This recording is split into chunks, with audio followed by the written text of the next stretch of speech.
Fellow Toastmasters, ladies and gentlemen, friends, please welcome Division K Director Edrolyn Paul Gascon. Good morning, good afternoon, and good evening, fellow Toastmasters. As Division K Director, I call this special event open.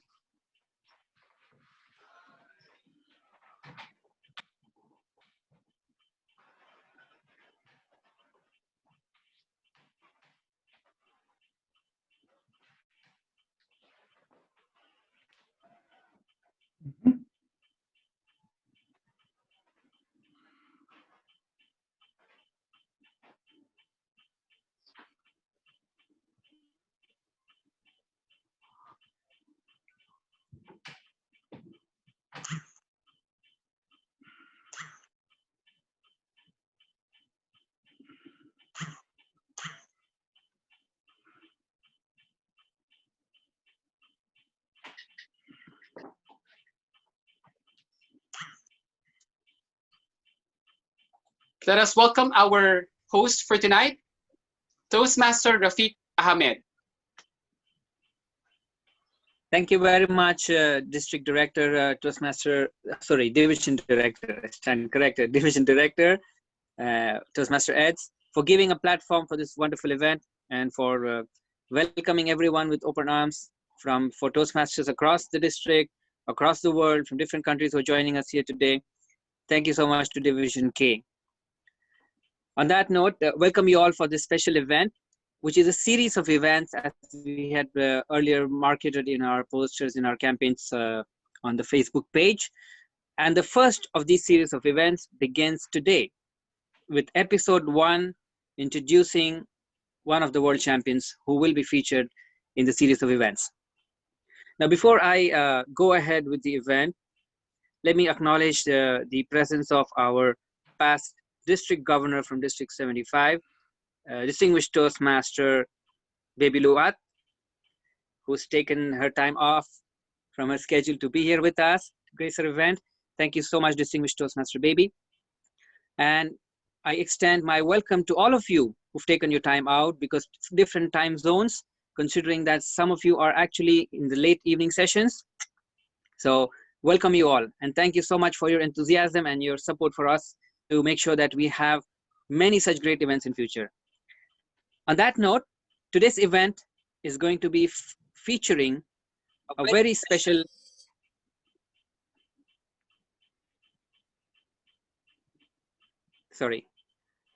host, if you can please mute all of us except me so that we don't have those interruptions again.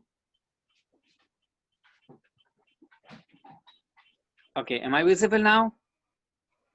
Great. So let me quickly get you all introduced to what the event is going to be today.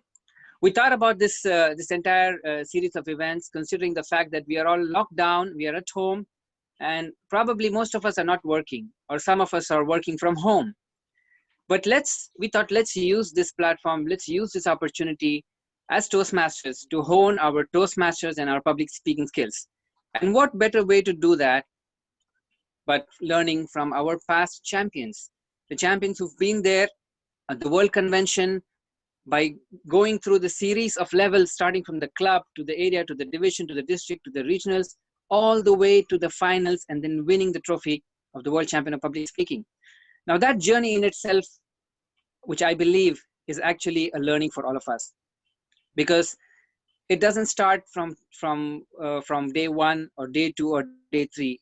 Probably the preparation for some speakers starts 5 years ago, or probably 10 years ago, when they started their journey in contest until they reached the World Championship of Public Speaking and actually held that title.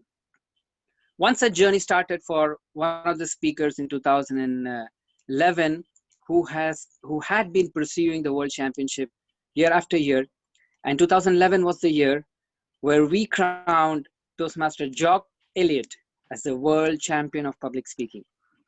Now, when I contacted Toastmaster Jock to be here in our event as a special guest and to share his learning with us, he welcomed me with open arms. Now, many times it so happens that because of titles, we sometimes we forget the fact that we belong to a bigger picture. And when in the context of Toastmasters, we belong to the bigger picture of Toastmasters International. So whatever we've learned over the years, it is time for us, or there comes a time for us where we need to give this learning back to our fellow Toastmasters. So that is exactly what Toastmaster Jock is going to do with us today. Share his learning, his immense experience of Toastmasters and public speaking knowledge, contests, speech writing, everything that he has learned over the years he's going to share with us today. On that note, without further ado, let me introduce you to all the 2011 World Champion of Public Speaking, Toastmaster Jock Elliott. Thank you, Rafiq. I don't know, am I on? I can't see any image. Okay. Perhaps if you show me my image so I know where I am on camera. I'll go down there, start video. Okay, host has stopped it. All right. Well, I'll keep talking anyway until it comes up. Thank you, Rafiq. Thank you, ladies and gentlemen, for tuning in on this Saturday morning, afternoon, evening, tomorrow, whatever the case might be for you all. Start my video, the host has said. Start video. Yes, here we go. Right. I propose covering in the time we have available tonight your point, your speech title, your audience, your judges' expectations, originality, attitude, and some technical issues. And if we have time, then questions and answers. Now, in 1990, I attended my first international convention as a contestant. And an old Toastmaster like that, I mean, it was advanced to years, but he'd also been a Toastmaster for 40 years plus. And he said to me that all Toastmasters gives you or teaches you is to be comfortable. And there's an element of truth in there, and it's both a comfort in itself, but also a risk, because it's very easy to be comfortable as a bad speaker as it is to be a good speaker. And we only have to look at some of our politicians to see how comfortable they are with being such bad speakers as they are. And here we are in Toastmasters. We're all in the same club, all in the same lifeboat together. We face the same risks, and we become very easy and natural in that small club environment. But we don't grow. Well, we can grow, but if, for example, you're playing sport like tennis or something like that, you're never going to be a better tennis player if you choose to play against poorer players than you. In order to advance, you must put yourself at risk. You must get yourself out of your comfort zone. And to do that, as speakers, we have three choices. We can go and talk at community clubs like Lions or Rotary or something like that. We can attempt to become a professional speaker, or we can compete. Now, I've done all of those things. In fact, I have now over 370 speech contests behind me.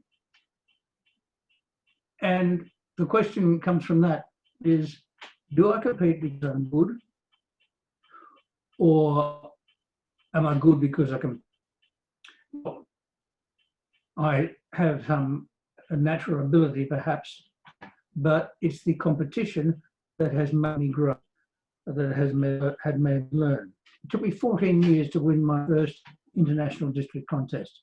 And in that 14 years of almost non-stop competition, there was a lot of grief. There's also a lot of growing, a lot of learning. Right. Now let's talk about your speeches. With any speech, you're performing, you have a primary purpose. That might be to, or function. It might be to motivate or to inspire. Motivate, inspire, same word. To persuade, entertain, or inform. Now, very rarely does any presentation or speech solely consist of one of those elements. In most instances, we mix and match. There may be a priority, but if we are there to, for example, to motivate, then entertainment can come into it as well. All right, so that's the background to your purpose of speech. Now, what is it that you're trying to achieve with this speech? If you're trying to win the contest, that's fine, but it's very much the wrong attitude. And I'll deal with this later on. What you're really trying to do with this speech is to persuade or encourage to a point of view in line with one that you're espousing. For me, I don't want to make people go out and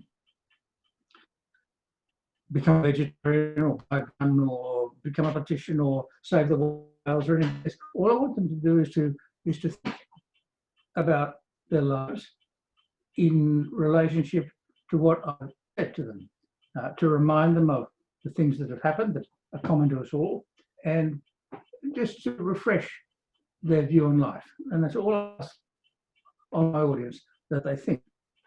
But the onus of that is not on them, it's for me to persuade them to think. Right.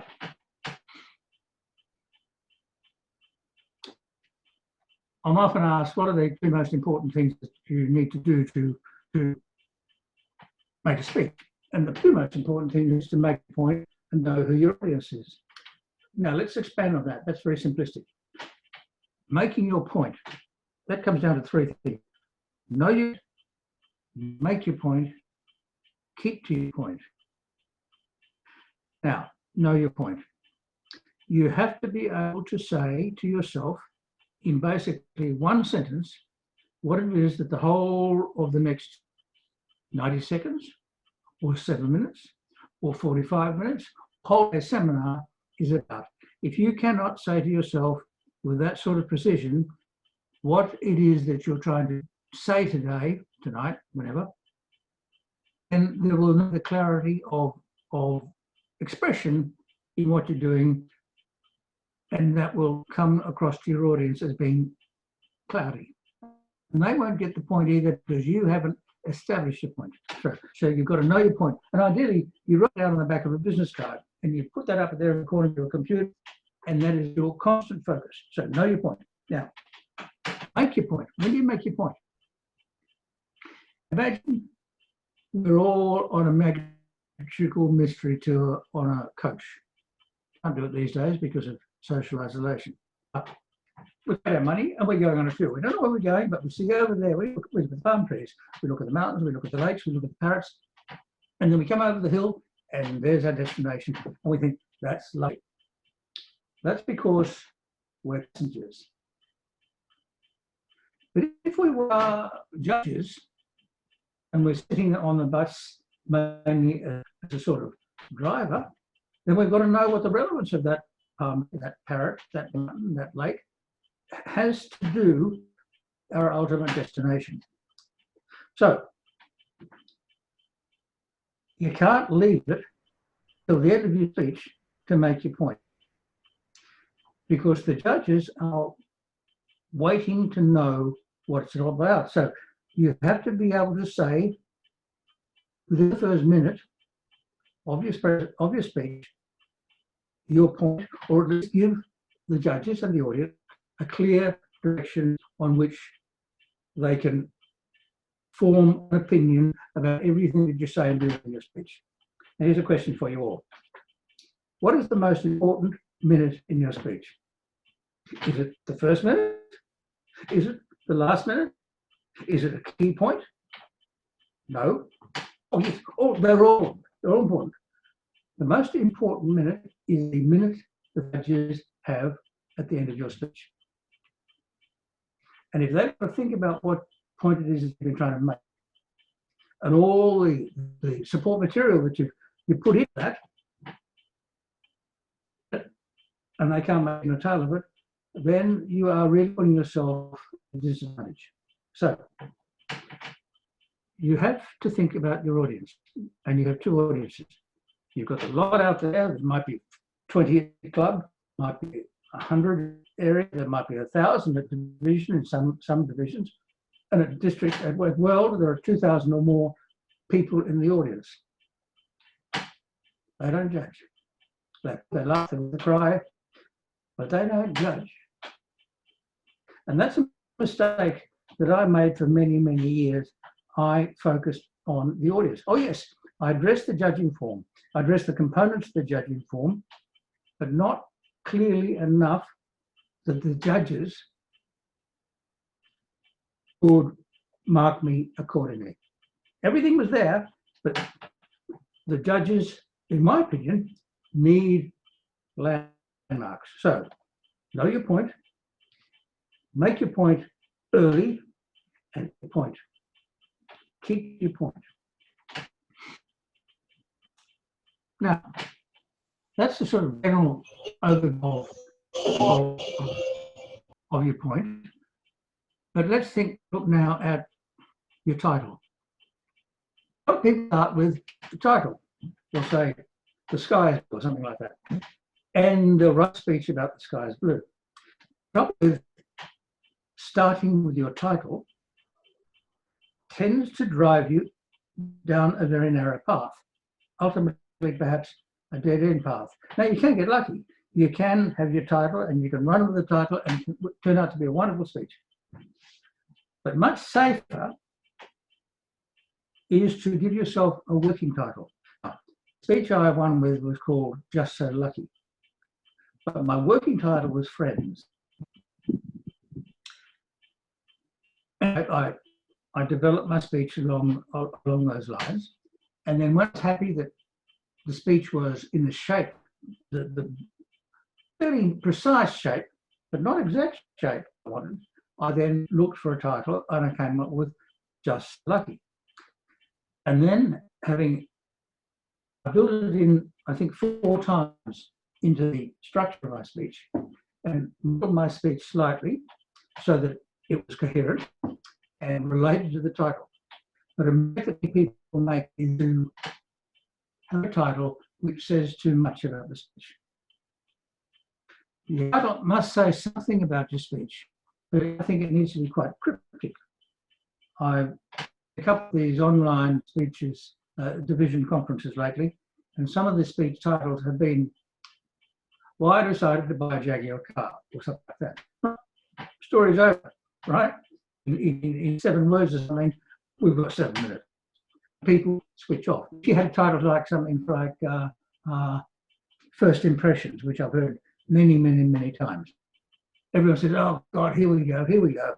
About, I'm stopped on the road, I've got a bike comes by, he's got tattoos and rings and stuff, and I'm frightened. But he turns out to be a lovely fella, and he changes my tire. He's so helpful. So First Impressions. But the trouble with a title like that is everyone says, "I know where this is going," and they stop listening. Just stop listening. And by the time you get to the good stuff, they've missed the bits in the beginning. So your title needs to be about your speech, but not too much about your speech. So your working title. Now, you have to write down your speech. If you don't write it, you can't edit it. Now, there's an author, some of you may have known, James Michener, and he used to write very, very, very thick books. And people say to him, "Mr. Michener, you're a wonderful writer." I'm quite an ordinary writer, but I'm a very good editor. The thing is, if you don't write your speech down, you can't edit it. So, write your speech down, give it a working title, as in my instance, Friends, version 1. And every time I change it, albeit ever so little, I'd save it again with Friends B2, B3, B4. In fact, with that speech, I first presented it in 1994 in Toronto and went over time. And I think I had something like 13 versions. I revised it in 2011 with another 11 versions. And I kept every one of the versions. The thing is, you might have something good. And I'll go back a little bit. In this process of editing, you need to do something which I call killing your babies. And this means, it's a disgusting term, isn't it? in every speech you write, and you're all like me, you will have lines, whole sentences, whole paragraphs, whole ideas, which are lovely, really lovely. In the light of day, they don't live in that speech for that speech to be effective. So you have to take those babies out, put them aside. Don't throw them away. Throw them away. Save them somewhere else, because they're good lines. They're still good lines. They can be somewhere else. So this is called killing your babies, and it's part of the editing process. So you just keep going and going and going until you get something nice and tidy. So here we have your speech. We've got a title. Now, when we say Mr. Contest Chairman, ladies and gentlemen, some people say straight up. Some people say at the end of the first paragraph. Some people 2 minutes into their speech. Now, there's a problem with this from a staging review. Technically speaking, the chairman of the contest ought not to sit down until he's been acknowledged. So if you've got the chairman of the contest at the side stage, bobbing up and down, wondering when he can sit down, everything that everyone can see is part of the show. So if you're going to have a very light salutation, Mr. Contest Chairman, ladies and gentlemen, then warn the chairman so that he can get out of the way and sit down. Now, these days, I generally prefer to get out of the way. Mr. Contest Chairman, ladies and gentlemen. But there are times when it's dramatically useful. Now, for example, here in 2006 in Washington, D.C., in the semi-final, I gave a speech called Five Smooth Stones. And it starts like this. There were giants in the earth in those days, according to Genesis 6, verse 4. And you might suppose, after all this time, that those giants exist no more. But Madam Contest Chairman, ladies and gentlemen, you'd be wrong. Giants walk the earth in every day and age, and you'd be surprised who they are. They might even be you.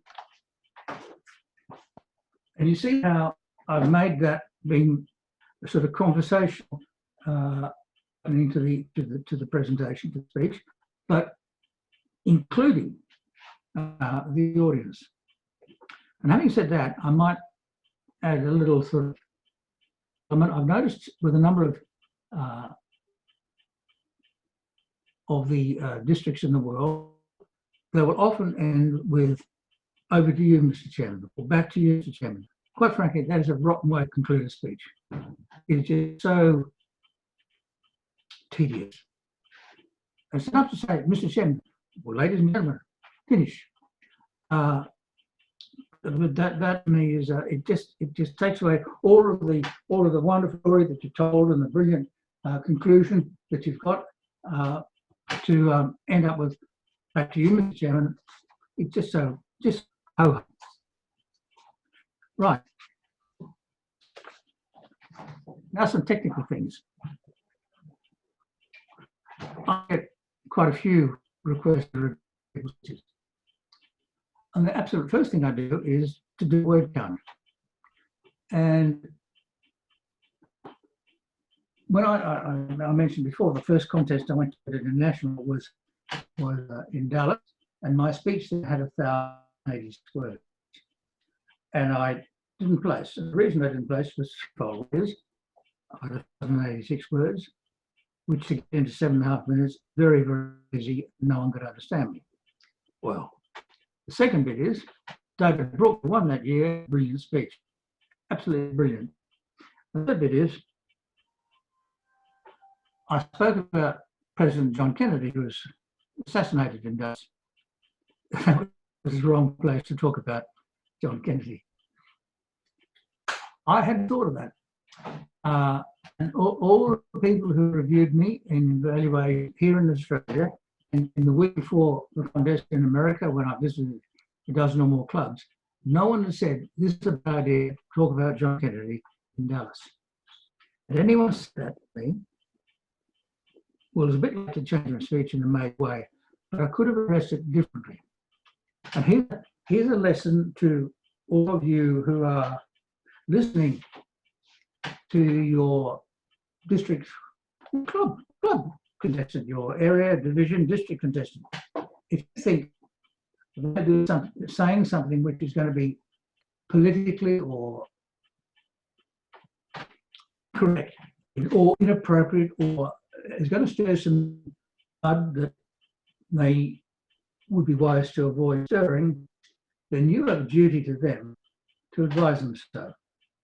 Now, the advice I give to all of my students, clients, whatever you care to call them, is it's your age. And anything I say to you, anything that anyone says to you in respect of an evaluation is listen to it. Listen to it first. Then you can either adapt it or adopt it or ignore it. Adapt, adopt, or ignore. Because ultimately, it's your speech. And I can give you lines to say, but my words won't necessarily fit your mouth. My concepts won't marry with your concepts. I can give you some ideas, as with all the people who offer evaluation and support to your speaking. But ultimately, it's you that's got to say it, and you has to say it with the right attitude. I'll come back to attitude slightly a little later. I started in 1990. I had 1,086 words. In 2007, no, I'll go back. In 1994, my speech had 796 words, and I was 2 seconds over time, disqualified. In 2011, the same speech, but edited, adapted, was 719 words, and I came in at 6 minutes and 48 seconds. Now, one of my fellow contestants had 100 fewer words and came in at a minute longer. So your word count and your speaking rate are very personal, not only personal to you, but very much dependent upon the nature of the presentation you're giving. So when I say the first thing I look at is a word count, I encourage people to come at between 700 and 800 words because you don't want to bring, you see that you don't want to be the red light when you know you've got a minute to go because you're out of time. You want to know where you are in your speech. And me personally, I don't want to see the red light. Or if I do see it, I want to know that I'm just a sentence or two from the very end of my speech, because I don't want to rush the important bit of my speech nearly to get it said. And one of the things is white space. Now, I'm going to show you, you might be able to, you don't have to read it, but you see how that's laid out. The bits on the side are just annotations, because this is a teaching manual. But the text in the middle is my speech, whatever that particular one was.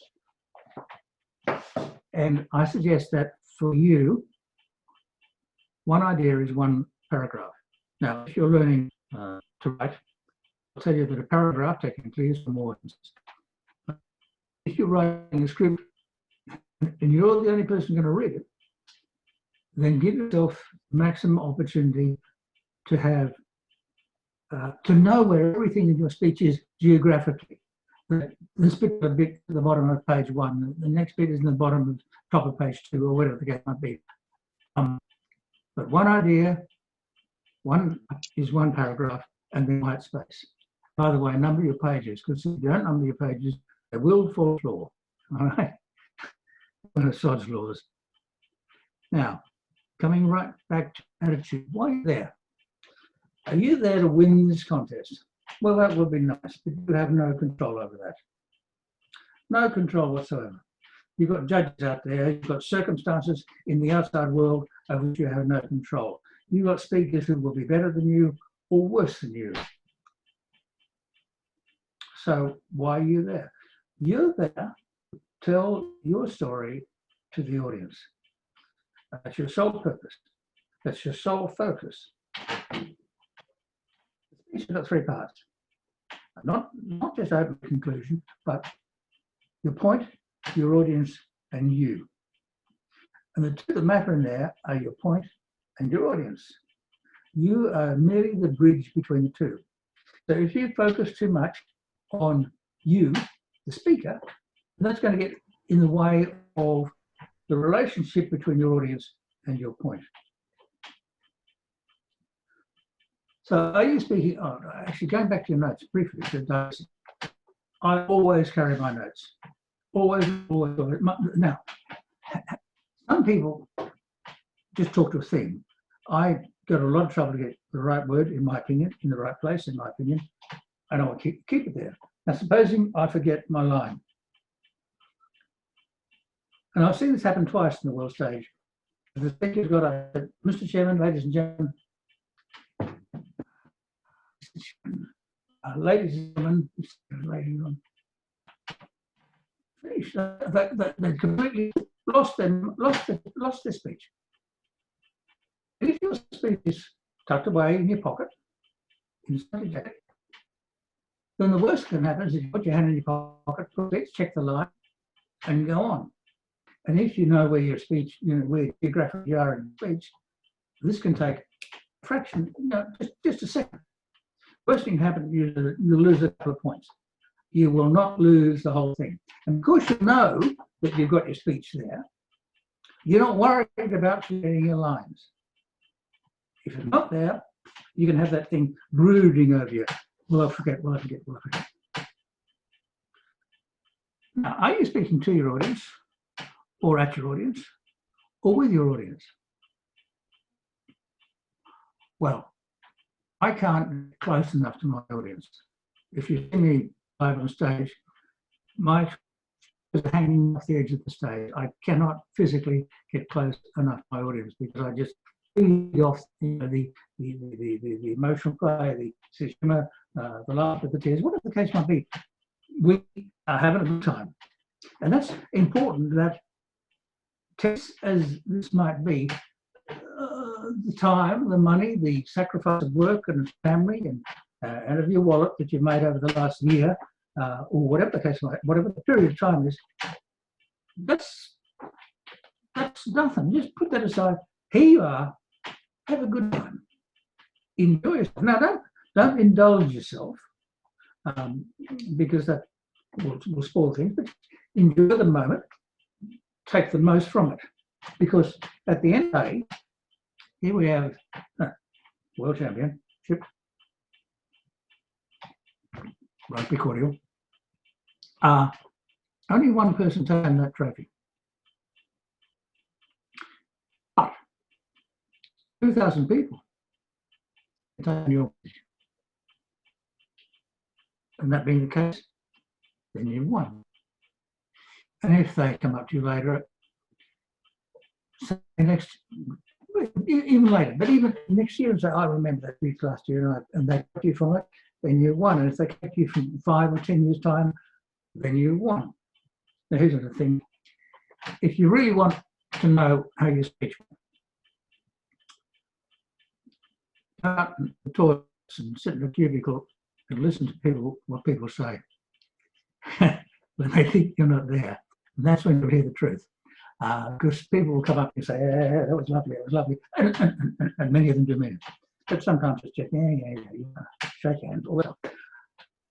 But the thing is, the whole point of the whole exercise is for you to go out there and tell your story to the world. Now, I said earlier, I've been in 370 speech contests. It's not hard to do. If you're under the 4 contests at club, it's 4. In 2 clubs, there's 8 clubs. If you win a couple of those and get up to area, suddenly you've got 10 contests competed in a year. I also said it took me 4 years to win my first international speech contest.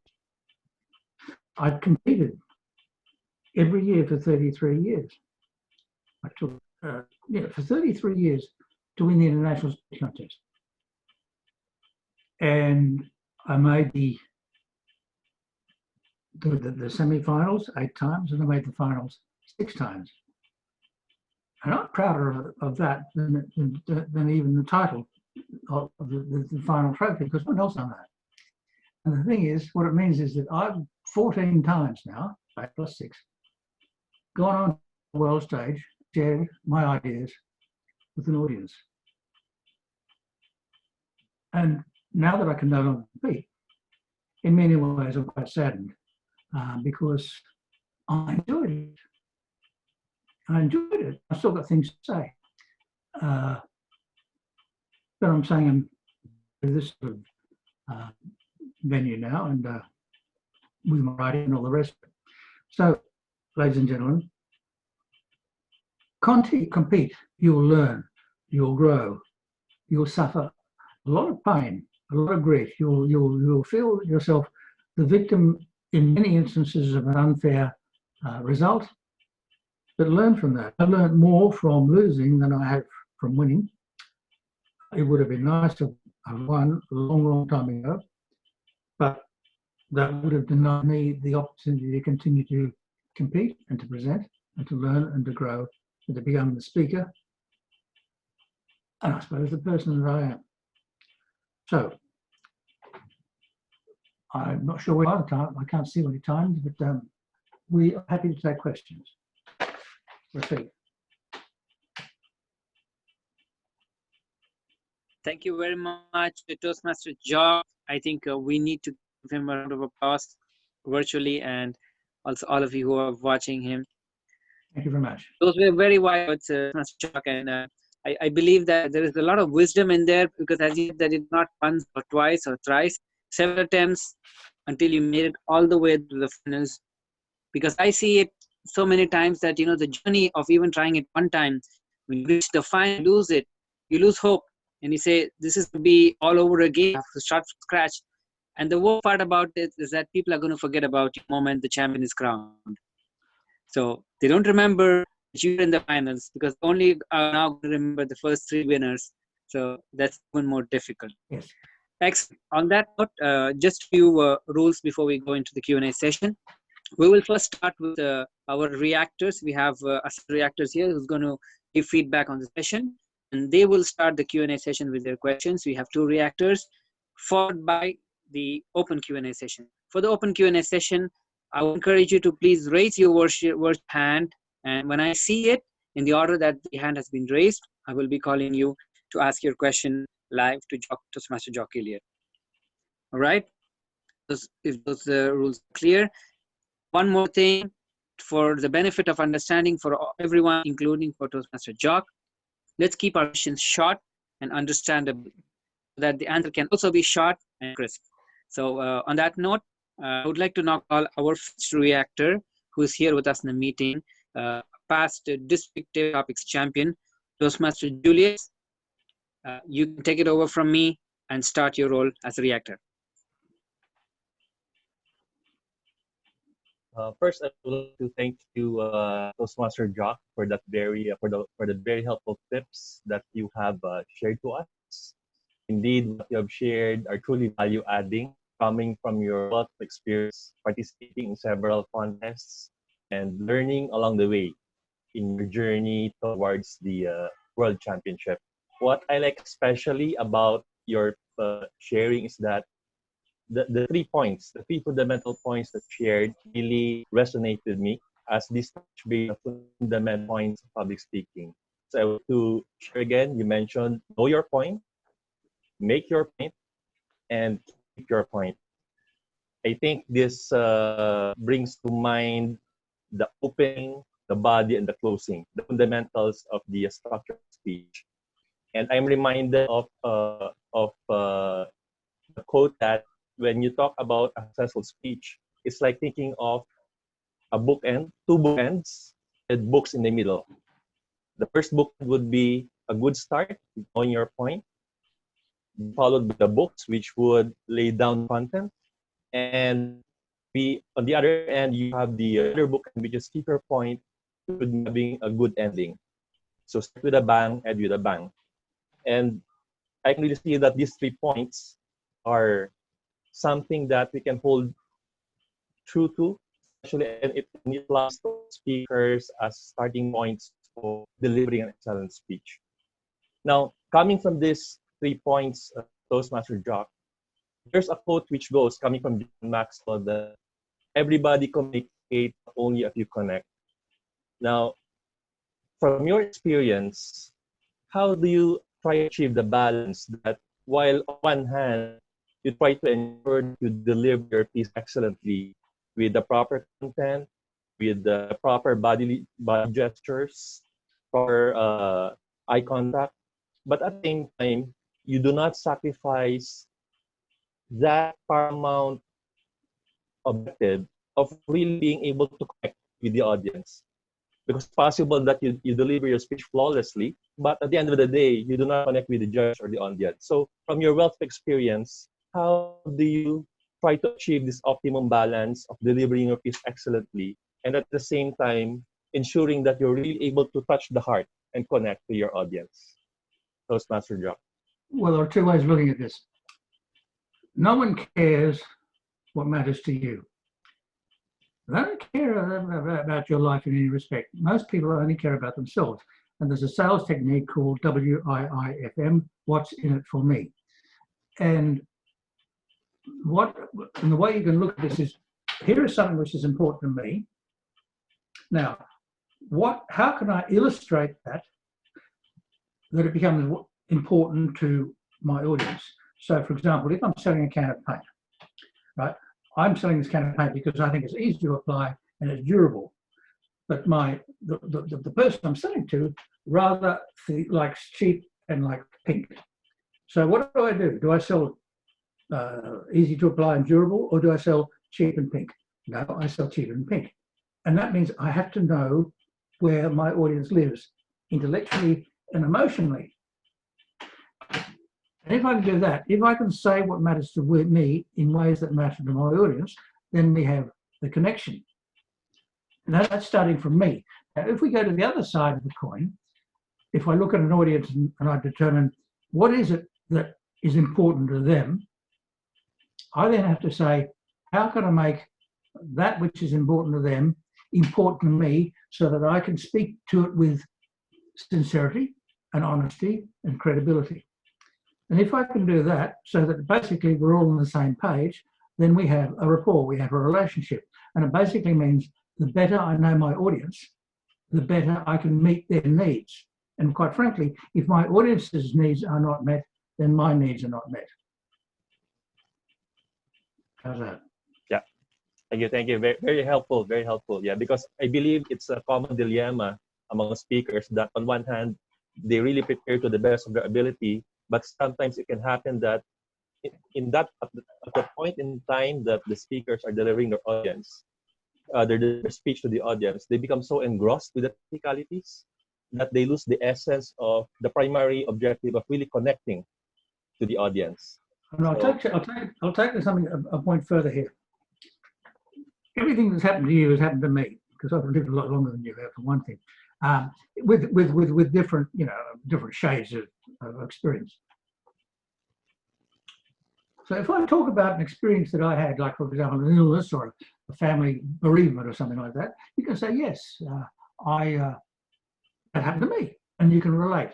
So basically what you're doing, you're qualifying yourself to your audience.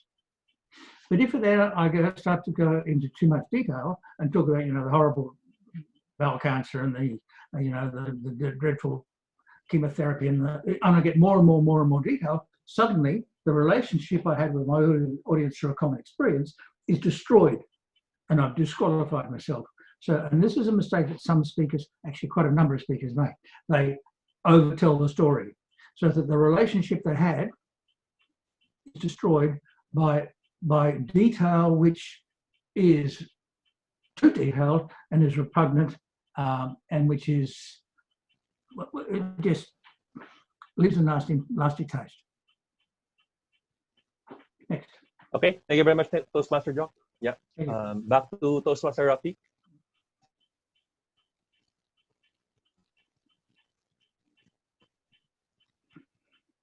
All right, thank you so much, Toastmaster Julius, and thank you, Toastmaster Jock, for answering that question. All right, our next, excuse me, our next reactor to welcome here on stage. May I introduce you all to our Area 78 districts, Area 78 Division K District 75 Area Director, Toastmaster Gladys. I would like to welcome you to take the role of the next reactor, please.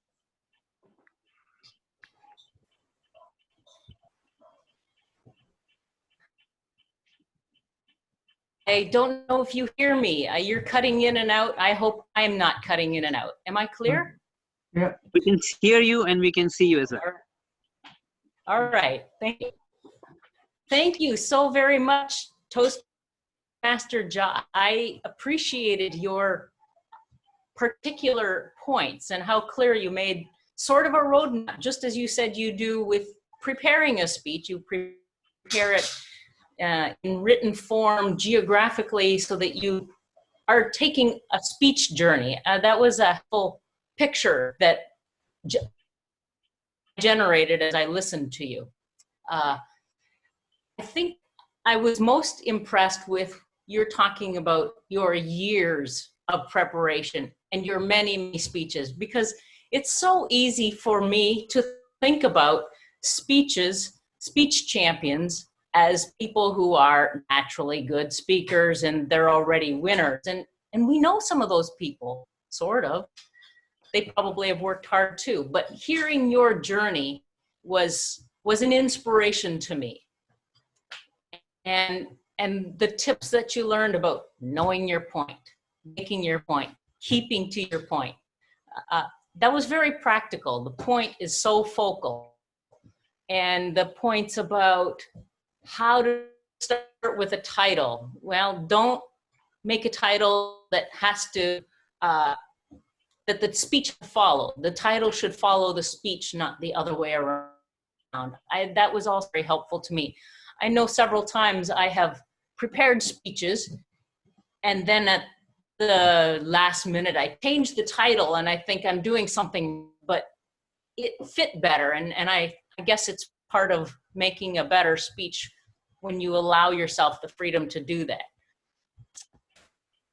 I guess I would like to react to a couple of comments, quotes that you made that I found very, I feed off the audience. I can't get close enough to them. I enjoy them. I appreciated that about you.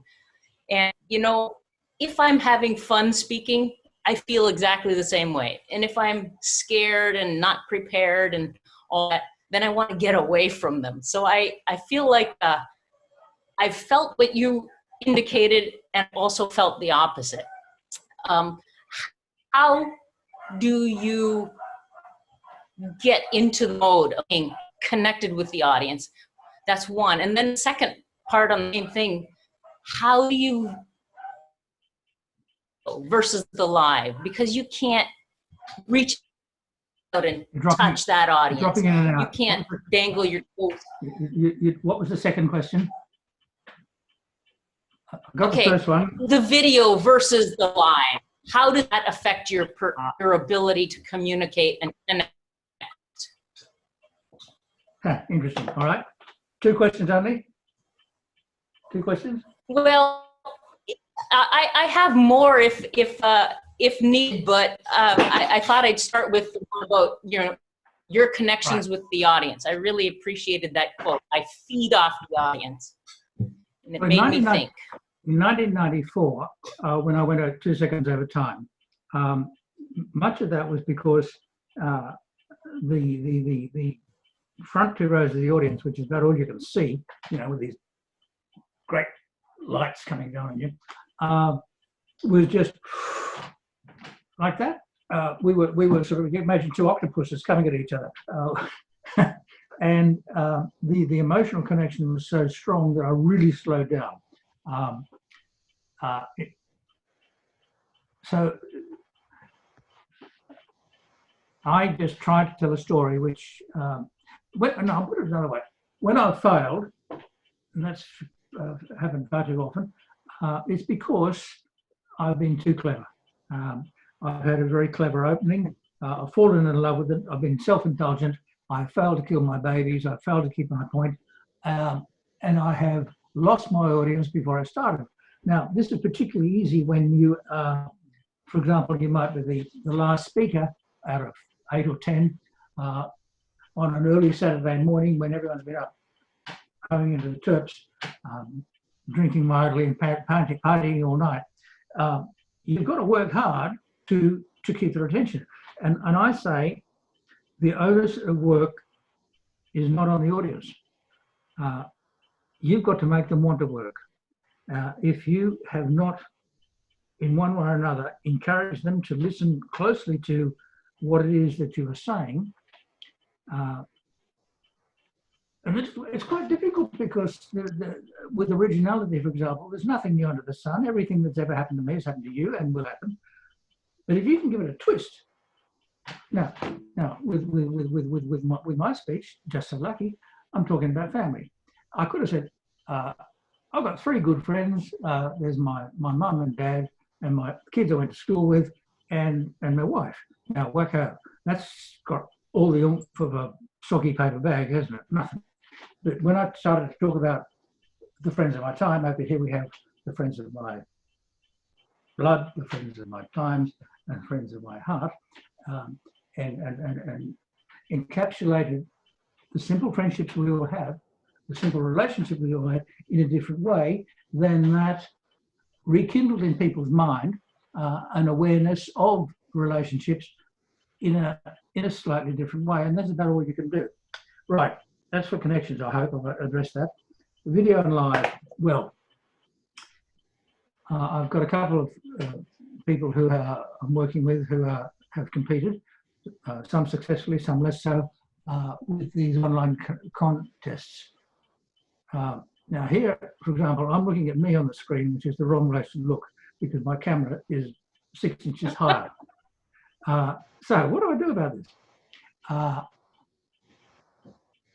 One thing I thought was, I can get a small private audience so that you've got a relationship with an audience and they sit directly behind the camera, or else you get something like a paper mask down from the local joke shop and you wrap it around your camera. So you're looking at a face so that you relate to a face. And by the time you get to do the speech, you've rehearsed it N million times, right? So when you've got sort of sincerity sort of worked out, you can bullshit, frankly. You've got, if you can't have an audience that can relate to, then you've got to work out how to have a relationship with the camera, and that's quite difficult. But like anything else, it's a skill that needs to be practiced if you wish to acquire it. How does that go? Thank you. Thank you. I think it's consistent with the rest of your speech in that it doesn't always come natural. You sometimes have to work at it, and that's okay. Oh, yeah. You've got to work Can you hard. indulge me with another? Yes. You said the point is to go out there and share your story with the world. You had a story that you were burning to tell. Some people don't feel like they have a story. I believe that everybody has a story that's worth sharing. But some people don't necessarily recognize what their story is. So how does somebody identify what they should be sharing, what they could be sharing, what would be inspiring to others? Well, I teach every year a group of primary school children, 11, 12-year-olds. And I say to them, right, I get them to draw a graph, right? 3 by 3. Write down 3 things that are important to you. Just a headline, right? Then write down in each, like a Dawson Crosses square, right? And the next one, what is it about that important to you? And the third square, what is it about that you think you could make your mum or your dad or your grandma or your friends share your enthusiasm? And the example I give is, you want a Porsche 911. Now, that's fine. And why do you want it? You say to a 12-year-old boy, oh, because it goes fast and it's really loud and I can pick up girls and stuff like this. Well, that's not going to convince your grandmother who's paying for it. So you say, well, it's quite small, Granny, so I can park easily, and there's room in the boot for shopping, and it's comfortable I can take you for drives in the country. So it's how you shape the message. That goes back to that can of paint analogy I gave you before. It's how you shape the message according to your knowledge of the audience that allows you to share that enthusiasm. So write down the things that matter to you. Now think, what is it about that which matters to me that I can make matter to other people? And it really comes down to examples. Now, David Brooks says 6 words, right? Tell a story, make a point, or make a point, tell a story. And another of David's phrases is facts tell, stories sell, right? Facts tell, stories sell. So it's the story that will sell your message. And the story has to be phrased in a way which resonates with the audience. And how do you do that? You know who your audience is. I'm not sure if that answers it, but that's how I start. It helps. It helps. I think many people still just need the encouragement and the practice, but that's why they're in the club and Toastmasters in the first place. Exactly. Thank you very, very much, Jock. My pleasure. I think I need to run this to our MC. I think more people have questions. Yes. Thank you so much to our reactor, Toastmaster Gladys. Wonderful feedback, and I would say wonderful questions. Thank you so much also Toastmaster Jock for that amazing wisdom. All right, now just a note to all our attendees here. The chat is now open. If you'd like to post something, you want to put something there on chat screen, you can. Also now we're open for question and answers from our attendees. It's an open Q&A. So you need to start by raising your virtual hand. As I said, in the order that you've raised, I will allow you to ask your question. I would like to kickstart the Q&A session by introducing first our Division K Director, Toastmaster Eds. If you can come forward and kickstart the Q&A session with your question. Okay, thank you, Toastmaster Rafi. Toastmaster Jock,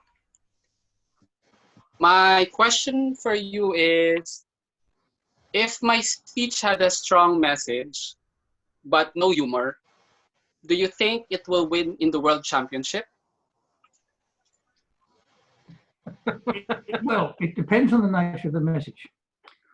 But you can make a very strong point with humor. And now the thing is, telling jokes is not the way of it, because if you tell a joke and it fails, then you've lost confidence and you've lost credibility.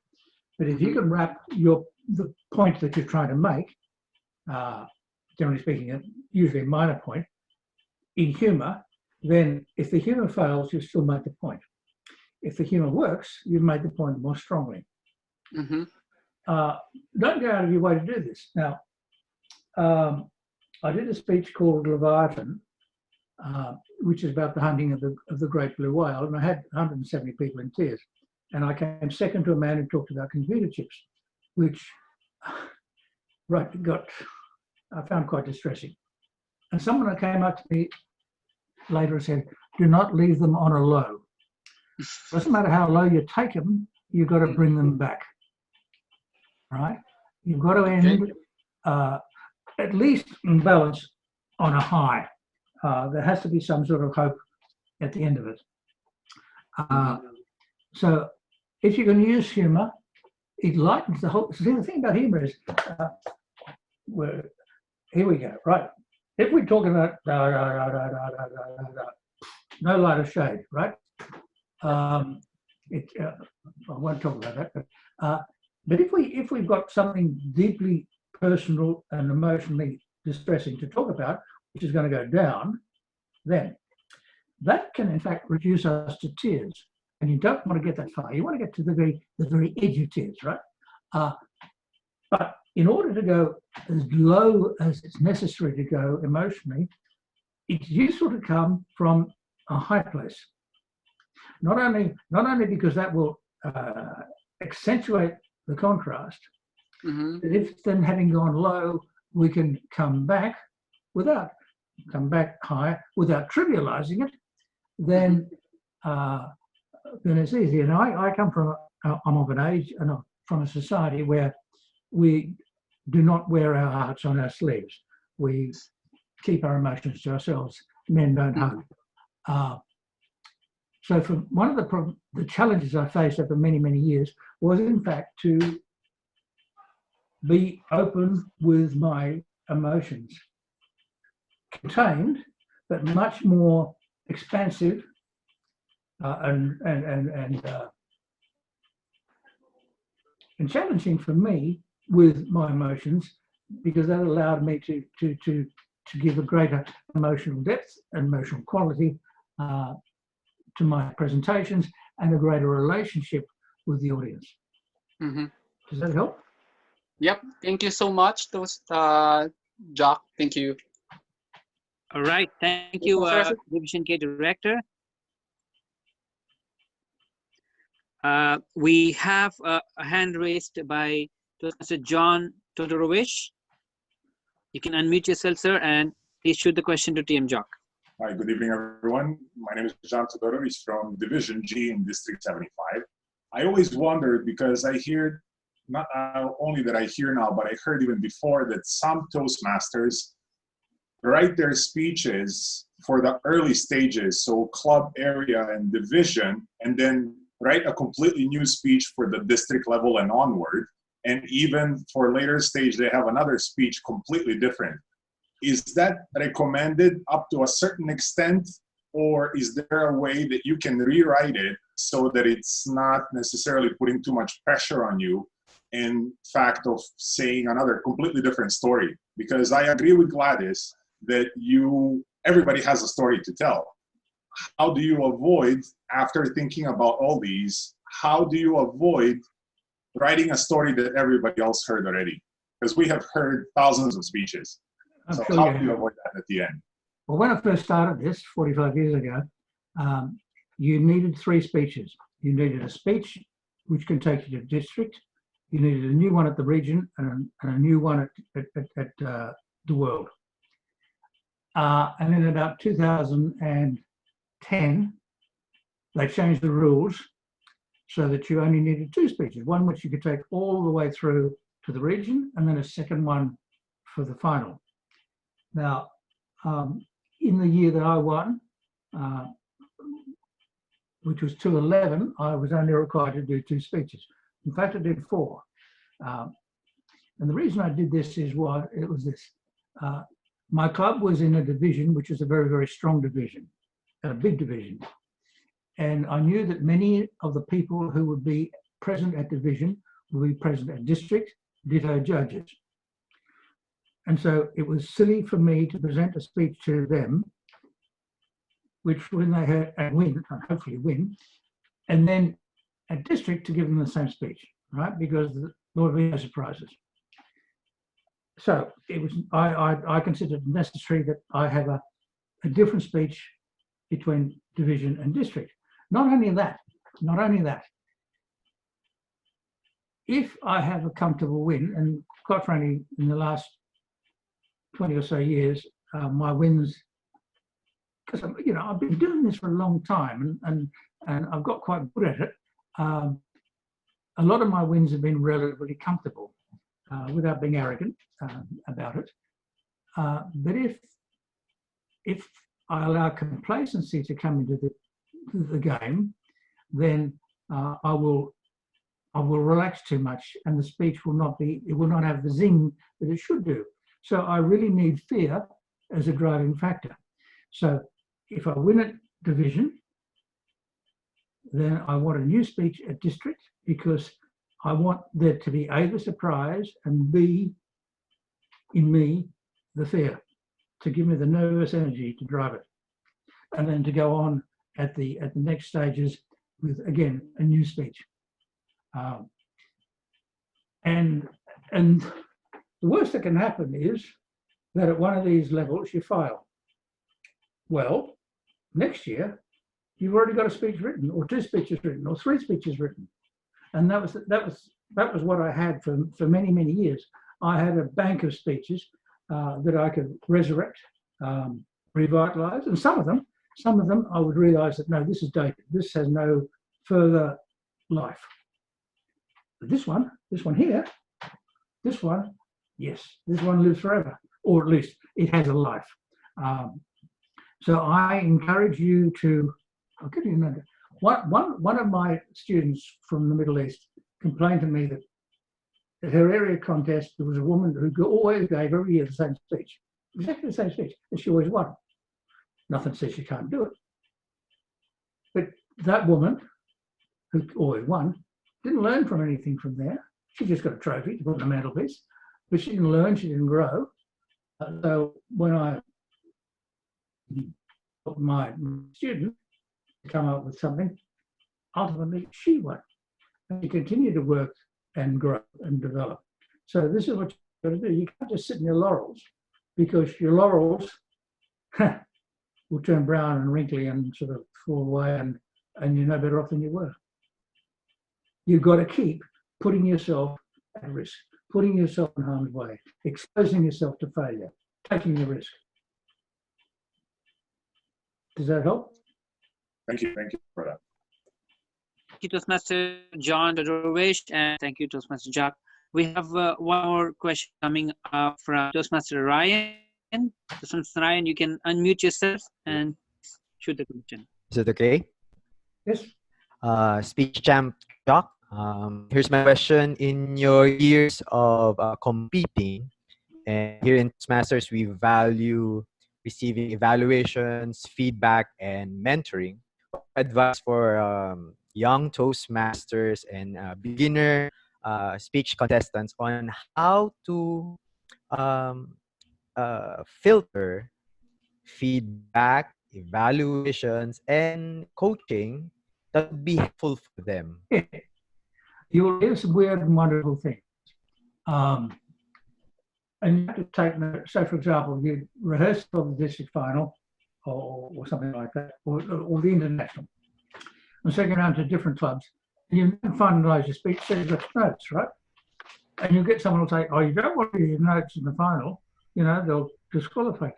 Well, that's a stupid thing to say. Obviously, you're not going to use your notes. But you have to listen to everything.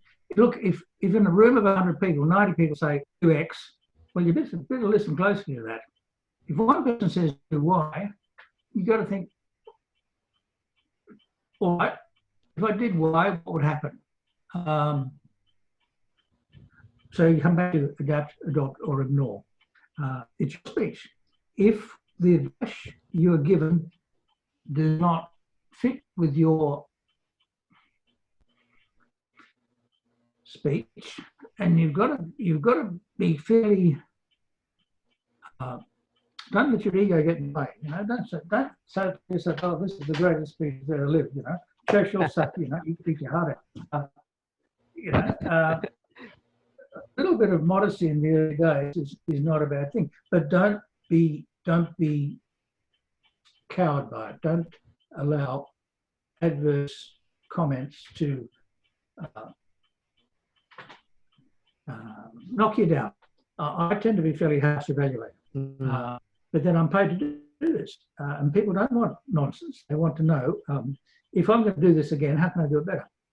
Well, there's no, yes, you can pretty it up. You can pretty it up. You dress it up nicely so you don't say that was rubbish. You know, go away, shoot yourself. You know, you say, all right, you got some good points there. Whatever it is that you want to say, dress it up in a way that they can find acceptable and debate it.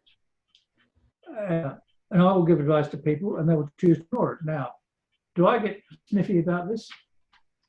Well, sometimes I think they continue to make the wrong mistake. I'll tell you a mistake that people do make. They'll go to me or to Darren Lacroix or David Brooks or Ed Tate or Mark Hunter or any of the umpteen world champions there are and say, can I have a coach? And we'll say yes, some for consideration, some for not. And they'll get themselves coached by 2, 3, 4, 5 different coaches. Well, that's like having a car full of drunks all with a hand on the steering wheel. You got to crash. You got to crash. So pick a mentor, a coach, whose style you're comfortable with, whose advice you think is reasonable, and run with it and learn with it. And if it fails, well, it might be their fault, it might be your fault, but it might be circumstances, or it might be, in most cases, a combination of them all. Yeah. Apropos of that, I don't know, how are we going to time, Rafiq? Yes, I think Thank you. we've got Toastmaster Nathan. Our time is past. Please indicate me when it's the end of the Q&A. All right. When I see green, that means that's the last question I'm going to take. Okay. Excellent. Okay, we do have one. So was that Toastmaster Lester Roxas? Did you raise your hand, sir? Yes. Thank you for acknowledging. Hi, Master Jock. My question, Yes. yes. My question is, do you consider crying or making the audience cry an advantage in an international match? It's fine if the audience cries, but not if you cry. Because if you cry, your nose will run. If you wear a moustache, it'll get gummed up. Your voice will go and you will lose time. But you want to be able to come that close.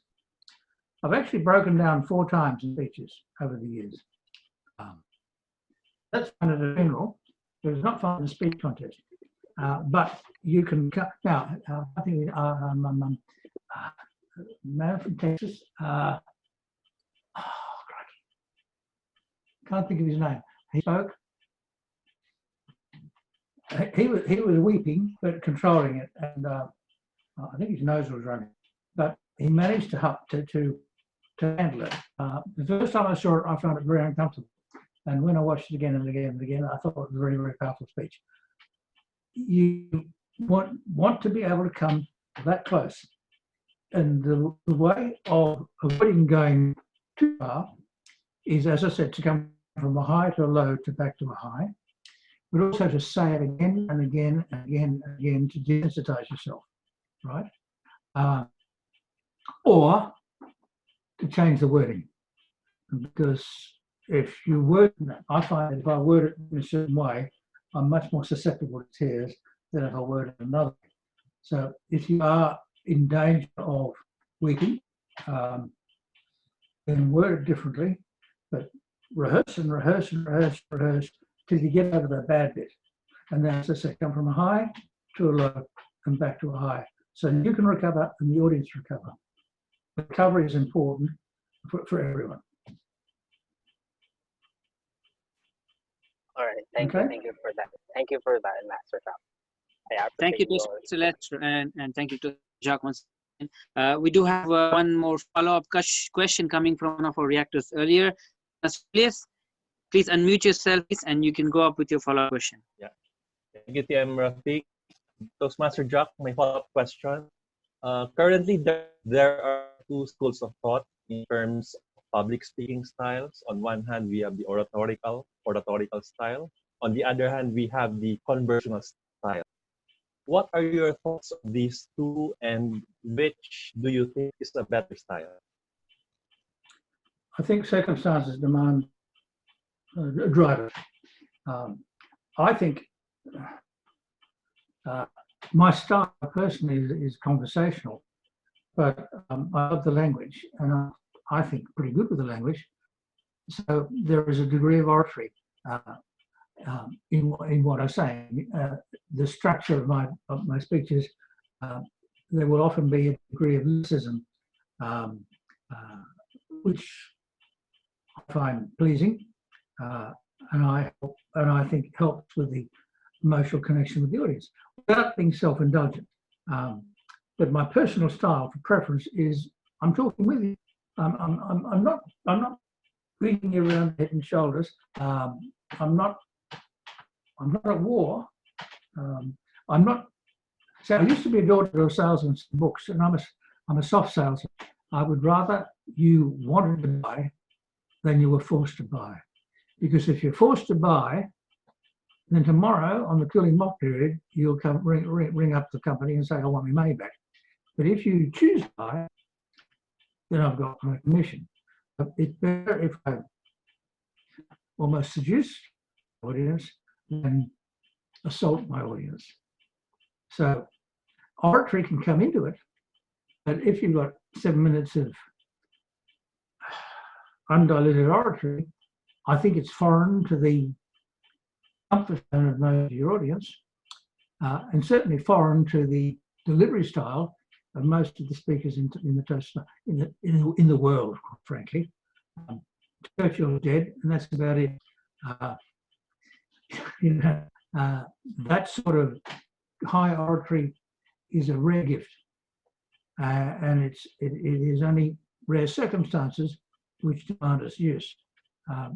In most instances, we're trying to persuade people, and particularly these days when we have such an overload of information coming in, and some of it's very clever, some of it's crass.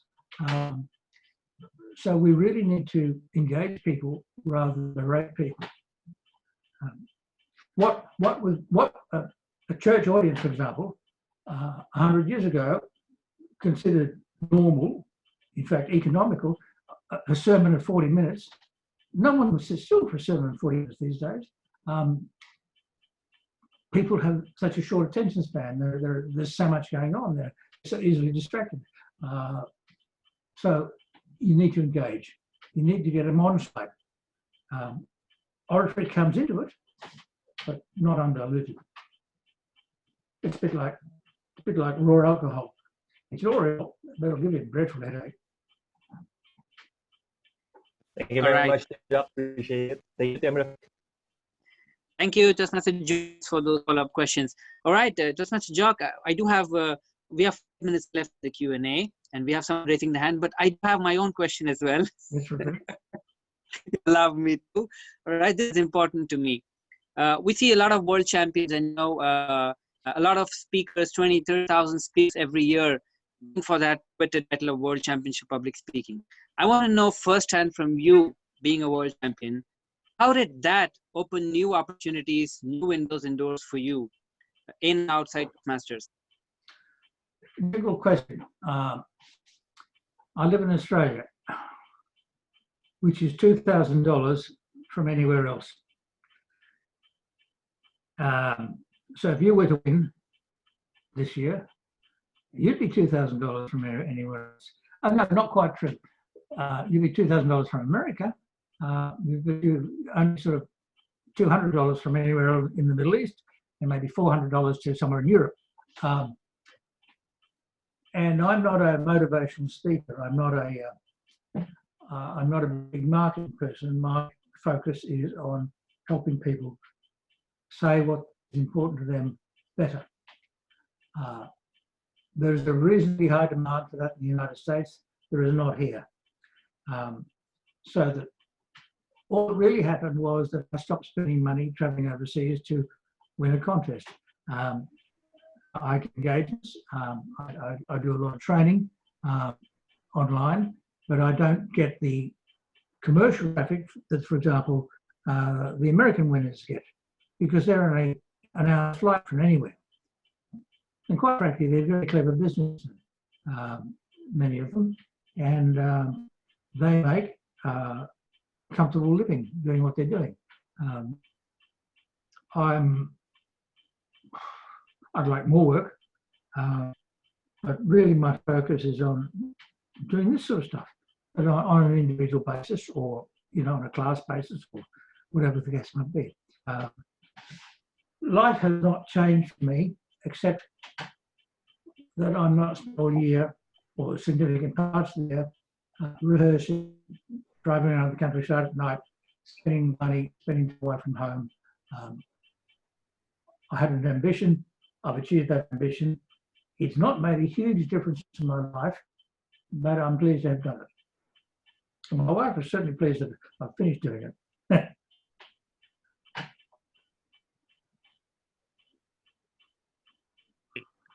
Thank you, Jock. We have one question. We will entertain more questions. We're coming to the end of the session. I have 2 raised hands, but I will take in the order in which it was raised. Toastmaster John Rurwich. This question is related to your trio that you said, know your point, make your point, and keep your point. I stick to that as much as possible in my speeches by creating a strong call to action that's partly related to the title, but not necessarily revealing through the title. That's what you mentioned at the beginning also. And I typically practice the ratio of 5, where I mentioned the point at the beginning of the immunity in the introduction, 3 times within the body of the speech, and once at the conclusion or in the conclusion. Is that a good ratio to have in the content speeches, or should you infuse that point even more within the body of the speech? Really, that's how long's a bit of string. It depends on the nature of the speech. Sometimes it's necessary to remind people of the point. At other times, the point is self-evident, and there's no need to treat them as simpletons. I repeat my speech title, I think 3 or 4 times, perhaps. Can't remember now. But I wouldn't describe a particular formula to it, because it can vary very so much. I don't know if any of you have seen my speech. Just so lucky, you can go to see YouTube, Jock Elliott, Just So Lucky, you can form your own conclusion. But I have to say that my speech, I think, was a bit atypical. My structure was not the usual sort of structure.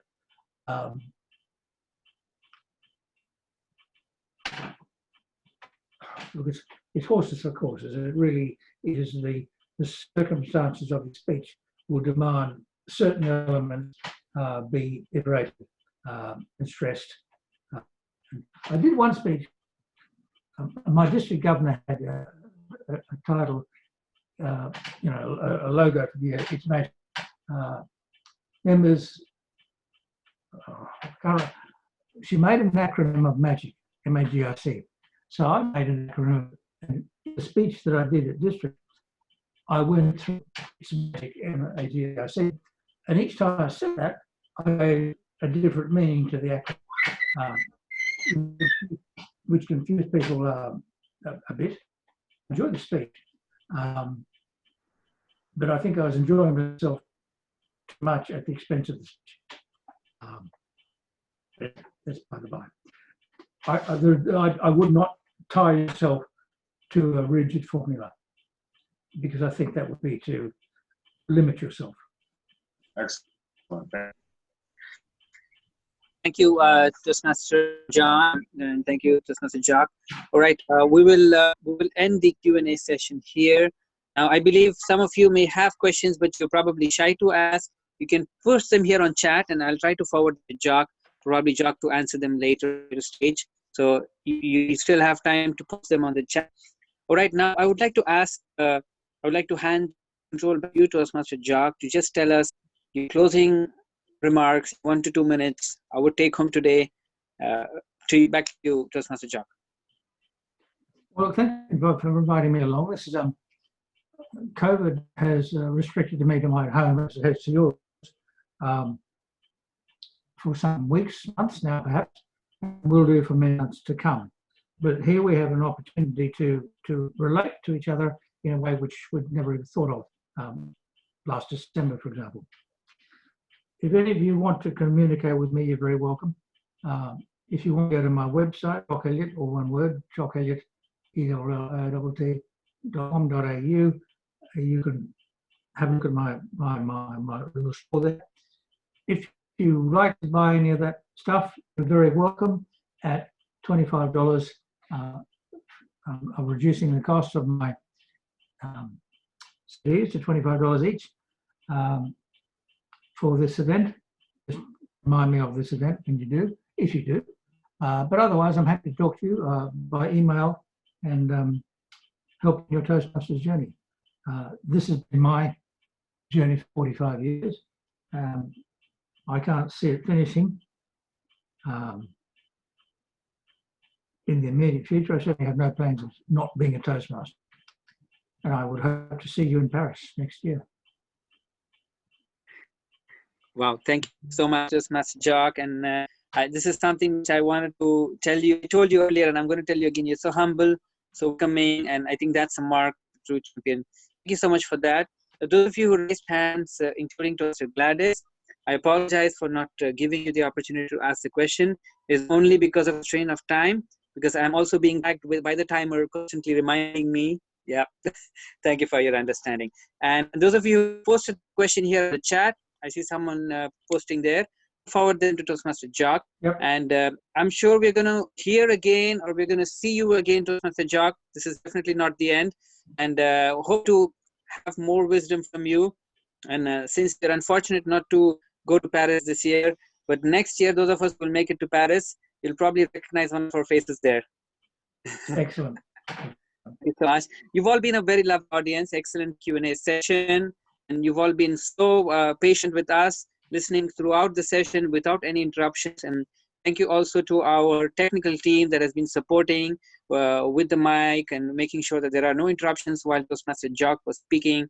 Thank you so much for that to our technical team. Thanks so much to our timer, Master John Nathaniel, for timing us and keeping us on track on time. On that note, my role is to an end, and I would like to now call upon our Division K Director, Toastmaster Eds. Please take it over from here. Thank you so much. Okay, thank you so much, Toastmaster Rafiq. Thank you, Toastmaster Jack, for the wonderful presentation. And hope everyone who joined us learned a lot of tips that we can use in preparing our speeches to become champion speakers. So again, fellow Toastmasters, I would like to remind everyone for our next episode that will be tomorrow, April 19.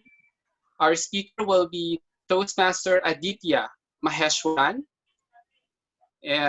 first runner-up in 2015 World Championship of Public Speaking. So sign will be 6 p.m. In Zoom, via Zoom, of course. And then I would like to acknowledge the presence of our past governor, district governor, distinguished Toastmaster Bibi Luwat. Thank you so much for joining us tonight. It's an honor and privilege for us here in Division K to see you and join us in this special event. And once again, fellow Toastmasters, thank you for joining us and hope to see you again tomorrow for our next episode. So before I join the meeting, I would like to request everyone to please open your cameras for a group photo with our speaker, Toastmaster Jack. Let's have a group photo. On cam, please. Okay. So, who's taking the picture?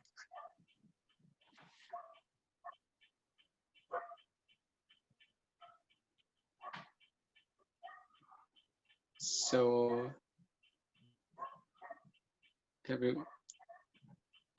ready? Sir Nomel?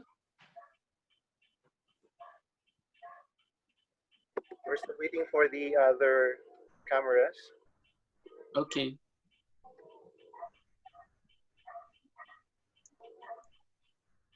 Anyway, fellow Toastmasters, if you take pictures, feel free to post them and share it with Division K or District 75. We'll love to see your photos as well.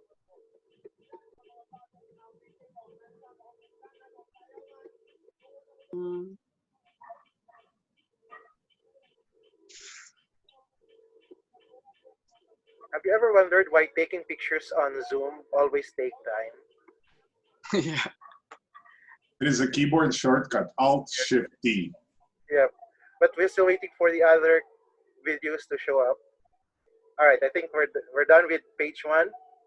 Okay. All right, and we'll take the picture of the second screen.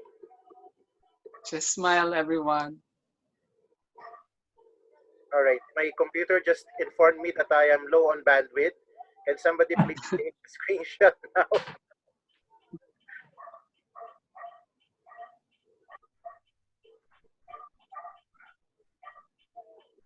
Okay, I think we've taken the picture. Thank you very much, fellow Toastmasters. Eds, back to you, Division Director. Okay, thank you so much, Toastmaster Nomel, for that picture. Okay, once again, thank you so much, fellow Toastmaster, for joining us. And as Division K Director, I officially adjourn this special event.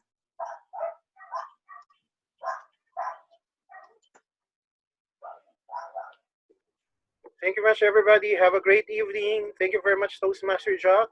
God bless you all, wherever you are in this world. Stay safe and stay healthy. God bless. Thank you. Bye. Thank you. Bye.